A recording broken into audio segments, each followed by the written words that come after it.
అద్భుతమైన వీడియోలు ఖడ్గం మినిస్ట్రీ అనే ఈ ఛానల్లో బైబిల్కి సంబంధించిన ఇలాంటి లేటెస్ట్ వీడియోస్ అప్డేట్స్గా వస్తాయి. ఈ ఛానల్ని సబ్స్క్రైబ్ చేసుకుని వాళ్ళు సబ్స్క్రైబ్ చేసుకోండి, తెలియని వారికి షేర్ చేయండి. ఇవి సండే స్కూల్ పిల్లలకును, విశ్వాసులకును, సేవకులకును బైబిల్ని అర్థవంతంగా చదవటానికి, బోధించటానికి కూడా ఎంతగానో సహాయపడతాయి. ఆల్రెడీ ఈ వీడియోలన్నీ ఈ ఛానల్లో రెఫరెన్స్తో సహా వివరంగా ఉన్నాయి. చూడండి, బైబిల్ని అర్థవంతంగా చదవండి. మూడోదిగా కట్టలు ఏరింది ఎవరో? 7వ అధ్యాయం ఇర్మీయా గ్రంథం 7:18లో ఎవరు ఏరుతున్నారు? పిల్లలు ఏరుతున్నారంట కట్టెలు. ఎందుకు? ఆకాశరానికి పిండి వంటలకంట. చూడరాదండి విచిత్రం. దేవుడికి కోపం పుట్టించడానికి పిల్లలు పిండి వంటలు చేయడానికి కట్టెలు ఏరుతున్నారు. అది కూడా ఎవరికంట పిండి వంటలు? ఆకాశరాణి. 30 రకాల దేవతల పేర్లు యూట్యూబ్లో పెట్టి ఆకాశరాణి అంటే అర్థం ఏంటో చూడండి. తర్వాత మోహపు దేవత అంటారు. ఇలా పిల్లల దృష్టి, ఇలా ఆలోచన ఎట్లా ఉంది అంటే ఎవరు ఇచ్చిన దాన్ని తీసుకుని ఎవరిని మహిమపరచడానికి వాడుతున్నారో చూసుకో. పిల్లలు కట్టెలు ఏరుతున్నారు. వాస్తవానికి అసలు ఆ కట్టెట్లా వచ్చినది? చూడండి, యెషయా గ్రంథం 44:14.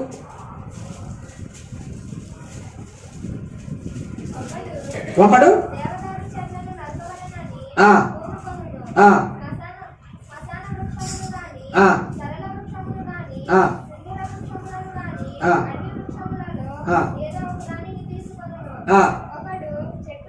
ఒకడు చెట్టు నాటగా, ఒకడు చెట్టు నాటితే ఎవరు పెంచుతారు దాన్ని? వర్షం పెంచుద్ది. వర్షం ఎవరు కురిపిస్తున్నారు? ఇర్మీయా గ్రంథం 5:24.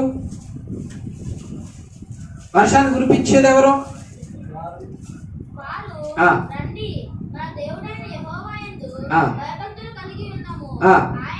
ఆయనే తొలకరి వర్షమును. చాలు. ఇప్పుడు వర్షం కురిపించేది ఆయన, చెట్టును పెంచేది ఆయన. ఎందుకు ఇస్తున్నాడు చెట్లని? ఎందుకు ఇస్తున్నాడు కట్టెలని? కట్టెలని ఇదివరకు ఏం చేసేవాళ్ళు? ఆ రోజుల్లో గ్యాస్ లేవు గనక, ఆ రోజుల్లో స్టవ్లు లేవు గనక వీళ్ళు ఏం చేసేవాళ్ళు అంటే ఈ కట్టెల ద్వారా వంట చేసుకునేవాళ్ళు. ఈ కట్టెలని చలికి ఉపయోగించుకునేవాడు.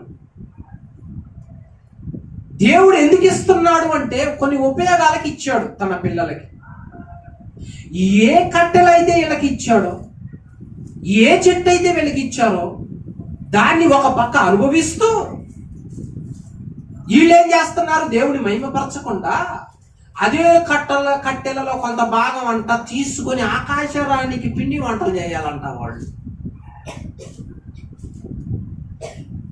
అరే, వర్షాన్ని ఇస్తుంది దేవుడు, పెంచుతున్నది దేవుడు, ఆయనకే జరిపించాలి, ఆయనకే ఘనత రావాలి, ఆయనకే మహిమ రావాలి.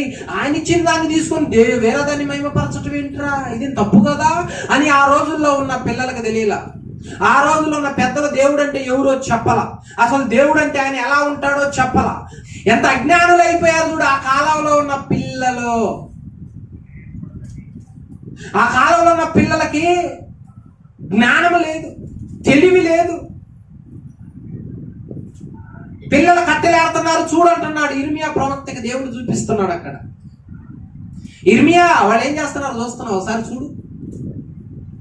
వీళ్ళు ఏం చేస్తున్నారు? సృష్టికర్తన మహిమపరచాల్సింది, లేకపోతే ఆకాశరాణి. ఆకాశరాణి మీ కొరకు మిమ్మల్ని రక్షించలేదే? ఐగుప్తు దేశంలోంచి మిమ్మల్ని తీసుకొని రాలేదే? ఆకాశరాణి మిమ్మల్ని తల్లి గర్భంలోంచి బయటికి తీయలేదే? ఆకాశరాణి మట్టి ద్వారా మిమ్మల్ని సృష్టించలేదే? ఆకాశరాణి ద్వారా అద్భుతాలు జరగలేదే? సమస్తం కలగజేసిన వాడు ఆయనే కదా. వర్షాన్ని కురిపించి చెట్లను నాటించి ఫలాలు ఇచ్చేది ఆయనే కదా, నీడనిచ్చేది ఆయనే కదా, ఆక్సిజన్ ఇచ్చేది ఆయనే కదా. ఇన్ని ఉపయోగాలు మనకి ఇస్తుంటే అది దేవుడికి చెంది దేవుడిని మహిమపరచవలసిన వీళ్ళు దాన్ని కొంత తీసుకొని పిండి వంటలకు ఉపయోగిస్తున్నారు కట్టెల్ని. దేనికి సూచనగా ఉన్నది కట్టెలు ఏరటం? మనం కూడా అంతే. దేవుడు నీకు డబ్బులు ఇచ్చిన, దేవుడు నీకు ఇల్లు ఇచ్చిన, నీకు వస్త్రాలు ఇచ్చిన, నువ్వు ఎవరిని మహింపరుస్తున్నావు వాటి ద్వారా? నువ్వు ఎవరిని కనపరుస్తున్నావు వాటి ద్వారా? కొంతమంది ఇల్లు ఇస్తే ఆ ఇంటికి తీసుకొచ్చి గొప్పడు గుమ్మడికాయ కడుతున్నారు, కొంతమంది ఇల్లు ఇస్తే ఆ ఇంట్లో వాస్తులు పెడుతున్నారు. ఇదేమిటి? సమస్తం ఆయన సృష్టిస్తే, సమస్తం ఆయన ఇస్తే నువ్వు ఎవరిని మహింపరుస్తున్నావు? ఆ ఇంట్లోకి ఎవరిని తీసుకొచ్చి పెట్టుకుంటున్నావు? ఎవరిని కనపరుస్తున్నావు? ఇచ్చిన ఇల్లు ఆయన, పని చేయడానికి శక్తిని ఇచ్చిన, జ్ఞానం ఇచ్చింది ఆయన, అందులోకి తెచ్చి పెట్టుకునేది ఇంకొకటి అనే దూపం. దుష్టుని మహింపరచటం, దుష్టుని కూడా ప్రథమ స్థానం వేయటం, దుష్టుని కూడా దేవుడి స్థానంలో తీసుకొచ్చి పెట్టడం, దుష్టుని కూడా భయపడటం, దుష్టుని కూడా ఆరాధన చేయటం. ఆలోచించు. అదే వాస్తుల్లో నైవేద్యాలు పెడుతుంది దానికి మనం కట్టెలు ఉపయోగించాగా, అదే దాన్ని ఉపయోగించి నైవేద్యాలు పెడతాం, వంటలు చేస్తాం. మనం మాత్రం తక్కువ. అది వరకు మన సృష్టికర్తను ఎరగక ముందు మనం చేసింది అదే. ఆ కట్టెలు తీసుకొచ్చి పొంగలు చేయటం, ఆ కట్టెలు తీసుకొచ్చి ఎన్నో బలులు అర్పించటం, ఎన్ని చేసినో అప్పుడు మనకి సృష్టికర్త తెలియదు, అప్పుడు మనకి నిజ దేవుడు తెలియక అజ్ఞానంలో ఉండే దేవుడు ఇచ్చిన దాన్ని దుష్టుడికి అర్పిస్తున్నాం, దుష్టుడికి దూపం వేస్తున్నాం. అందుకనే దేవుడికి కోపం వస్తుందంట. అక్కడ నాకే కోపం పుట్టించేటట్లుగా వాళ్ళు ఏం చేస్తున్నారు చూడు, ఎర్మి అంటున్నారు. నాకు కోపం పడుతుంది వాళ్ళు చేసే పనులకి. ఇప్పుడు మన మీద దేవుడు కోపడుతున్నాడా, మనల్ని బట్టి సంతోషిస్తున్నాడా అంటే మనకు తెలియాలి. మన శరీరాన్ని ఇచ్చింది ఎందుకు దేవుడు? నాకే కోపం పడుతుంది వాళ్ళని చూస్తుంటే. దేవుడికి నరుని చూడగానే జాలేయాలి, కనికరం పుట్టాలి, ప్రేమ కలగాలి. కానీ దేవుడి కంటే వీళ్ళ పిల్లలను చూస్తుంటే, ఆ ప్రాంతంలో ఉన్న పిల్లలను చూస్తుంటే కోపం పడుతుందంటే వాళ్ళ శాస్త్రాలకి. సృష్టికర్త అంటే తెలీదు, భయం తెలీదు, ఇష్టానుసారంగా విచ్చలవిడిగా అయిపోయారు ఆ రోజుల్లో ఉన్న పిల్లలు. మనం కూడా అంతే. దేవుని మహిమపరచవలసిన చేతులతో ఎవరిని మహిమపరుస్తూ, ఎవరిని గణపరుస్తూ? లోకాన్ని గణపరుస్తూ. దేవుడిచ్చిన కంటితో దేవుని వాక్యాన్ని చూడము, లోకాన్ని చూస్తాం. దేవుడిచ్చిన చెవులు దేవుని వాక్యాన్ని వినం, లోకపు మాటలు వింటాం. ఆలోచించు. కట్టెలు ఆయన మహిమపరచడానికి ఇల్లు ఆడకుండా దాన్ని మహిమపరచడానికి, ఆ ఆకాశాన్ని మహిమపరచడానికి వాడుతున్నారు. మనం ఏం వాడతాం? ఆ వస్తువుని ఏ చెడుకు ఉపయోగిస్తాం?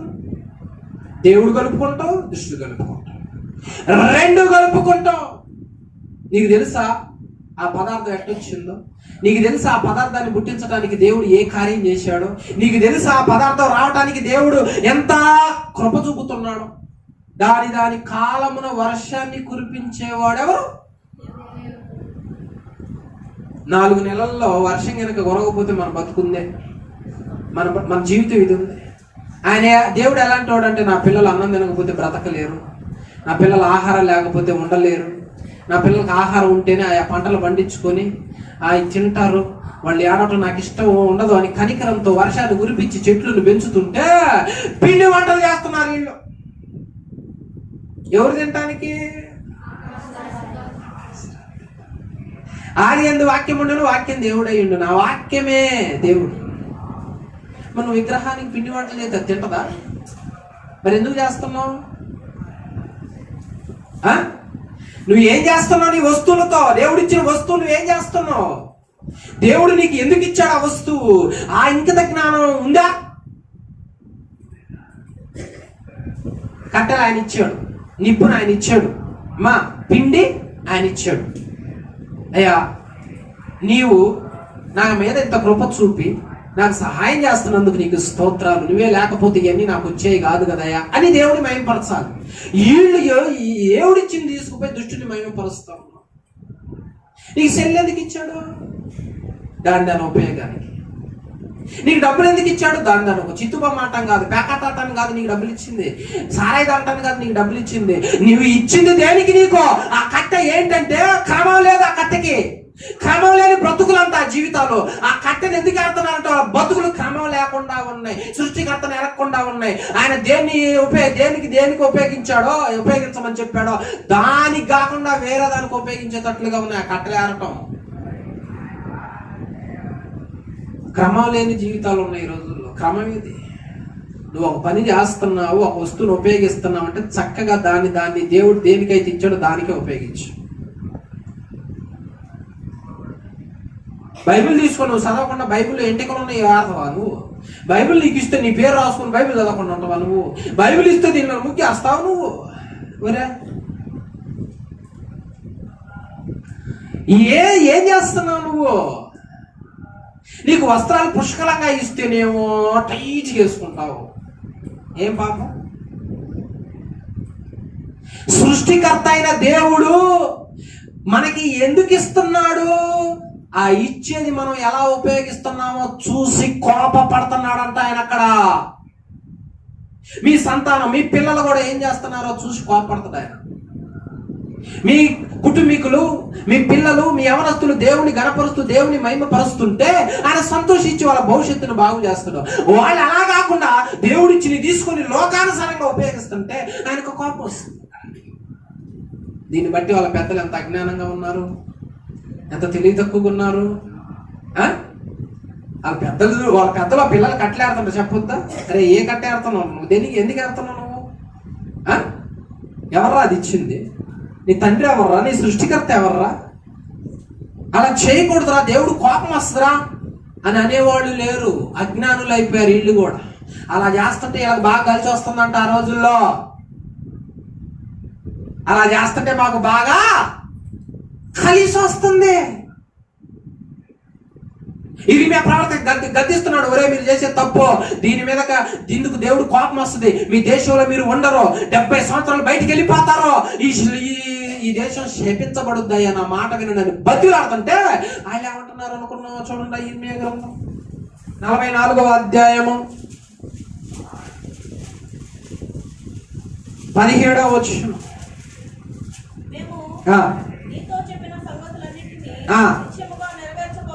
చూసావా? మేము నీతో చెప్పిన సంగతులన్నింటినీ నిశ్చయముగా నెరవేర్చబోతున్నాం.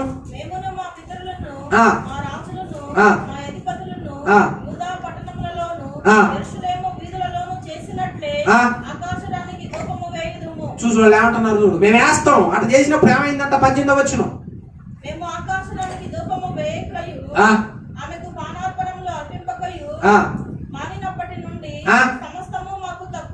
ఓరే నాయన, ఇవన్నీ ఆయన చూడరాదు, ఇవన్నీ ఆయన చూడరాదు. ప్రవక్తతో ఏం మాట్లాడుతున్నారు చూడరాదు వాళ్ళు.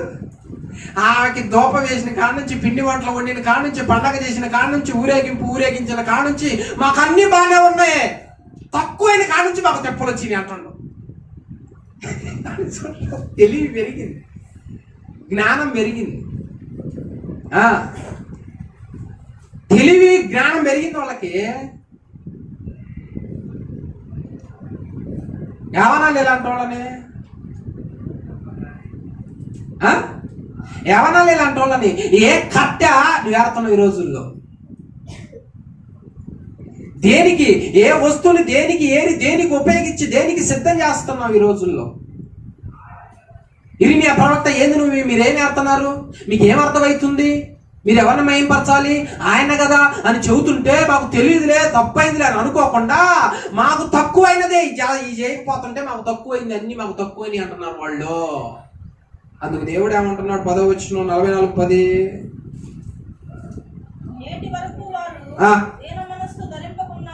నేటి వరకు వారు చూసావా? నేటి వరకు వాళ్ళు దేన మనసు ధరింపకున్నారు. భయం లేదు వాళ్ళకి. ఇంకా భయం అంటే అర్థం ఏంటంటే భయం లేనోడు చేసే పనులు ఇవన్నీ. భయం పోయింది. దేవుడు అంటే భయం తొలగిపోయింది. దేవుడు అంటే లెక్క లేదు. అందుకని అంత డేరుగా మాట్లాడుతున్నారు, అంత ధైర్యంగా మాట్లాడుతున్నారు. ఒక్కసారి ఆలోచించు. ఈరోజు యవనస్తులు దేవుని భయం లేకుండా దేనికి ఏరి ఉపయోగిస్తున్నారు చూసు. నీ శరీర అవయవాలను దేనికి ఉపయోగిస్తున్నావు? దేనికి ఏడుతున్నావు? దేనికి ఉపయోగిస్తున్నావు? నీ ఇంట్లో వస్తువులు దేనికి ఉపయోగిస్తున్నావు? నీ ఇంట్లో చెంబులు, తెప్పాల దిష్టి తీయటానికి ఉపయోగిస్తావు నువ్వు? ఎవరిది? ఎవరి ఆచారాలు అయ్యి? ఈ ఆలోచించు, ఒక వస్తువు దేవుడు ఉపయోగిస్తే ఆ వస్తువునంట దుష్టుడికి ఉపయోగపడేటట్లు వాళ్ళు ఉపయోగిస్తూ, మేము చేసేది కరెక్ట్, మేము చేసేది నిజమే, ఇలా చేస్తుంటే మాకు బాగుంది అంటున్నారు అన్నమాట. అట్లయింది వాళ్ళ భక్తి. వాక్యం చెబుతుంటే వాక్యం వినకుండా ఆడ అద్భుతం జరుగుతుందంట, ఈడ అద్భుతం జరుగుతుందంట, అటు ఇటు ఇటు అటు తిరిగి తిరిగి బైబిల్ నేర్పకుండా ఉంటుంది. ఎట్లే ఉంటుంది, ఎట్లే ఉంటుంది. దేవుడు అన్నాడు, ఇర్మియా నువ్వు సైలెంట్గా ఉండు, చేయని, వాళ్ళ ఇష్టం వచ్చింది చేయని. నెబుకద్నెజరు రాజును రేపబోతున్నా నేను. 70 సంవత్సరాలు ఈ జనులు నెబుకద్నెజరు చేతి కింద బానిసలుగా ఉండబోతున్నారు నా మాట విననందుకో. దేవుడు నీకు ఏదైతే ఇస్తున్నాడో అది దేవుడికి మహిమపరిచే విధంగానే వాడాలి తప్ప దుష్టుడికి మహిమపరిచే విధంగా వాడకూడదు. కనుక ఈ కట్టెలు మనకి ఏమి నేర్పుతున్నాయంటే, సృష్టికర్త ఇచ్చిన వస్తువులను దుష్టుడికి ఉపయోగించి శిక్షించబడ్డారంటానికి సూచనగా ఉన్నది. ఇది మూడవది. ఇక చివరిగా అపోస్తుల కార్యములు 28వ అధ్యాయం 3వ వచనం. అప్పుడు పౌలు మోపెడు పుల్లలేరి, 4వసారి పుల్లలేరింది ఎవరు? అప్పుడు పౌలు మోపెడు పుల్లలేరి నిప్పుల మీద వేయగా ఏమొచ్చింది? సర్పము కాకకు బయటికి వచ్చి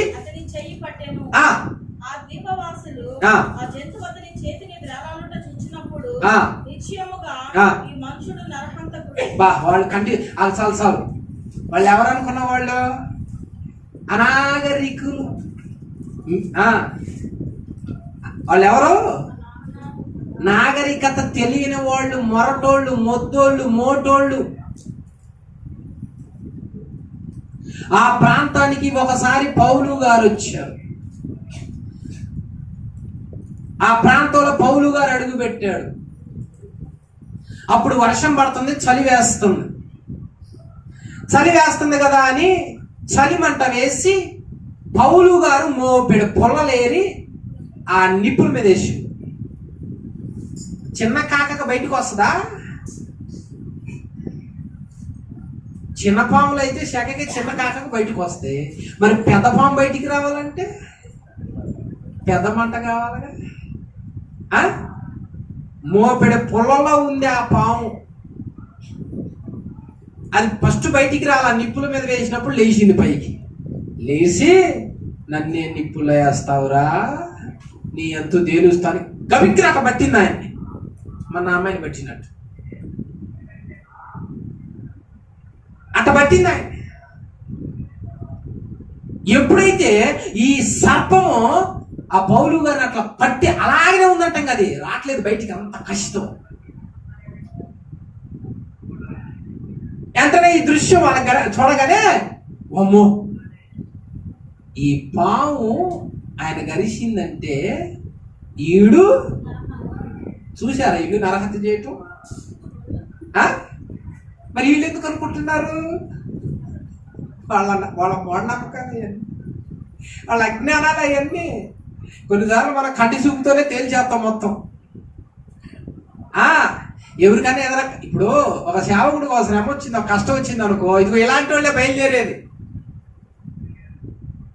ఆ సేవకుడికి పాము ధరిస్తే వీళ్ళ ఆలోచనలు ఎలా ఉన్నాయంటే, ఈడు నరహంతకుడు కాబట్టి వీడికి కష్టం వచ్చింది, ఈడు దుర్మార్గుడు కాబట్టి వీడికి ఈ శ్రమ వచ్చింది, అందుకే ఆ పాము వాడికి కరుస్తుంది. వాక్యం తెలియని వాళ్ళు, అజ్ఞానులు ఇలాగనే అనుకునేది. ఎంతోమంది ఈ రోజుల్లో భక్తులకి ఏదైనా కష్టాలు వస్తే వాళ్ళు ఎవరంటే అనాగరికులు, జ్ఞానం లేని వాళ్ళు. మందిరానికి వచ్చి కూడా జ్ఞానం లేని వాళ్ళు ఉంటారు చాలా మంది. మీరు కూడా ఆలోచించండి, మీకు ఏదైనా కష్టాలు వచ్చిననుకో, పక్కన వాళ్ళకి జ్ఞానం లేని వాళ్ళు ఏమంటారంటే, ఏదో చేసినలే నువ్వు, అందుకే నీ బతుకు ఎట్లయింది, నీ జీవితం ఎట్లయింది, నువ్వు దుర్మార్గుడు కాకపోతే ఇదెందుకు వచ్చింది అన్నప్పుడు సమాధానం చెప్పే కెపాసిటీ, వాక్య జ్ఞానం లేకపోతే ముందు మనం పోతాం అక్కడ. దేవుడు ఏమంటున్నాడు? లోకంలో మీకు శ్రమ కలుగును, అయినను ధైర్యం తెచ్చుకోండి. మీకు కలుగుతుంది శ్రమ, ధైర్యం తెచ్చుకోండి. నేను లోకాన్ని జయించా. అది ఎప్పుడైతే అట్లా పట్టిందో, వీళ్ళ ఆలోచనలో ఇలా మాటలు ఏమైనా పట్టించుకోకుండా వదలబా అని ఓర కట్టి ఇదిలిచ్చిందంట. ఆ అమ్మాయి కూడా కాలికి అంతే పట్టింతో ఒక్క ఇదిలిచ్చింది. పోయి అది చెట్లో పడ్డది, ఇదేం అగ్నిలో పడ్డది. హల్లెలూయా. మల మాడిపోయిందా అది. ఇది చూసి మళ్ళీ అనుకుంటారు, ఏమనుకుంటున్నారు?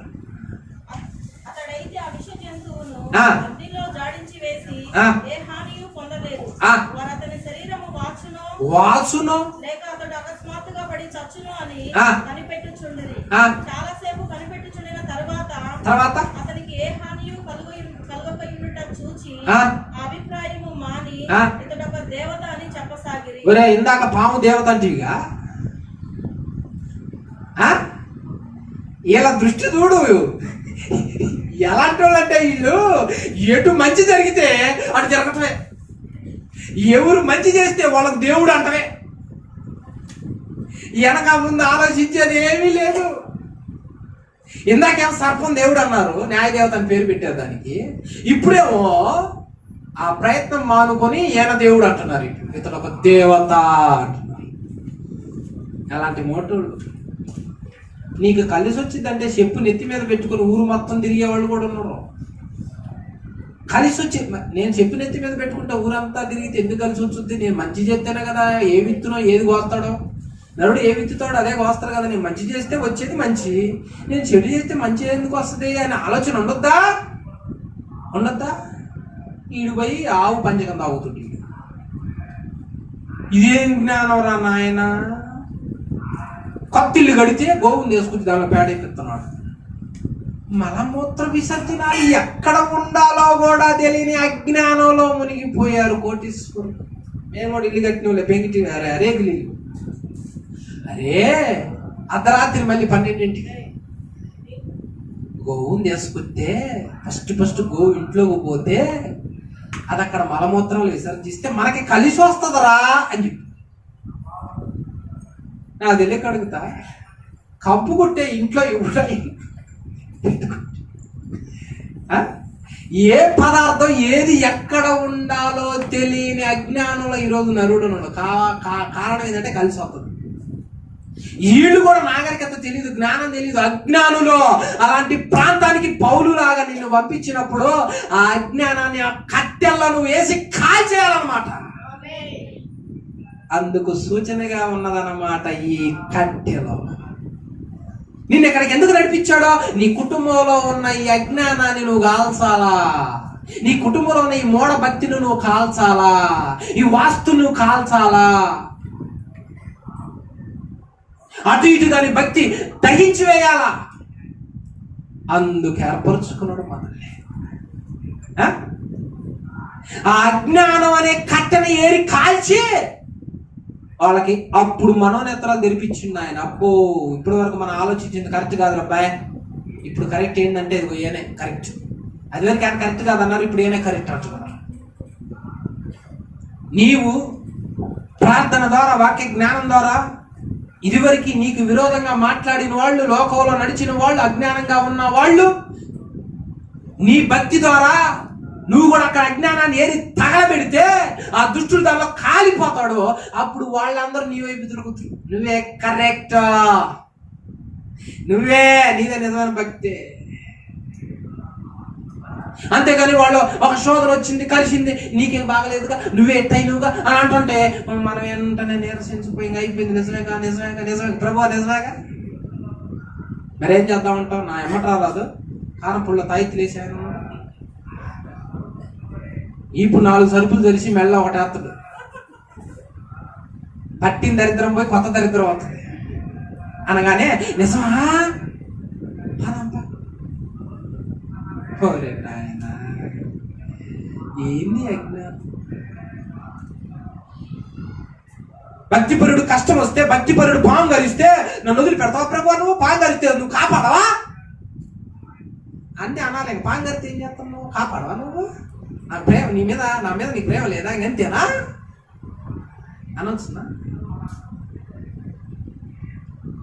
అద్భుతాలు నీ ద్వారా చేయటానికి దేవుడు నిన్ను వాడుకుంటున్నప్పుడు నువ్వు దేవుణ్ణి గణపరచు. ఆ విషయంలో నిన్ను ఆడుకుంటున్నందుకు నువ్వు ఈ సమయంలో నువ్వు నిలబడి తట్టుకొని దాన్ని కాలవాలా. అందుకు నిన్ను అక్కడికి పంపించా, అందుకు నిన్ను అక్కడ ఎన్నుకున్నా, అందుకు నిన్ను పిలిచా, అందుకు ఆ ప్రాంతానికి నిన్ను పంపించా. అక్కడికి వెళ్ళి నీలో ఎంత అగ్ని ఉందో, ఎంత పవర్ ఉందో, ఎంత జ్ఞానం ఉందో అక్కడ ఉన్న అజ్ఞానాన్ని తగలబెట్టిరా నాయన, వాళ్ళు మనదాకా అట్లా ఉన్నారయ్యా అని పంపించు. మనల్ని ఎందుకు దేవుడు ఎందుకు దేనికి పెడితే దానికి వాళ్ళలాగా అనుకోవటానికే. సుఖం వస్తేనేమో దేవుడు అని పేరు పెడతారు. ఎవరన్నా అన్నం పెట్టారు ఆపదలో, నువ్వు దేవుడు అయ్యా. అన్నం పెడితే దేవుడే. ఇంకా ఎవరైనా ఆపదలో డబ్బులు ఇచ్చారు, నువ్వు దేవుడు కదా వెంటనే దేవుడిని చేస్తావు.